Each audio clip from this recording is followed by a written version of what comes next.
Hi friends, আমি তিতা। তো চলো আজকে তোমাদের সাথে একটা মিনি ব্লগ শেয়ার করি, যেটা হচ্ছে আমার ছাদ বাগানে কি কি ফুল হয়েছে না হয়েছে। তো চলো এক এক করে দেখাচ্ছি তোমাদের। পিঙ্ক ফুলটা দেখো কত সুন্দর হয়েছে।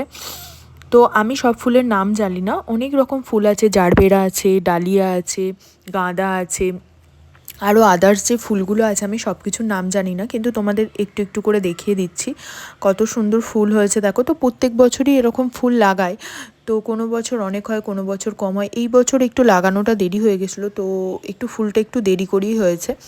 তো কত সুন্দর গোলাপ গাছে গোলাপ ফুল হয়েছে দেখো। তো নতুনত্ব অনেক গাছ লাগিয়েছে এবারে শীতের মরশুমে, তো সবেতে ফুল এসেছে মোটামুটি। আর কিছু গাছ নষ্টও হয়ে গিয়েছিলো, তো যে কটা গাছ আছে সে কটার ফুল তোমাদের সাথে শেয়ার করে দিচ্ছি। তো আমার ছাদ বাগানটা কীরকম লাগলো জানিও, আর আমাকে কমেন্ট করে জানিও, আর ভালো লাগলে তোমাদের বন্ধুদের সাথে শেয়ার করে দিও, আর আমার চ্যানেলটিকে সাবস্ক্রাইব করে দিও। টাটা।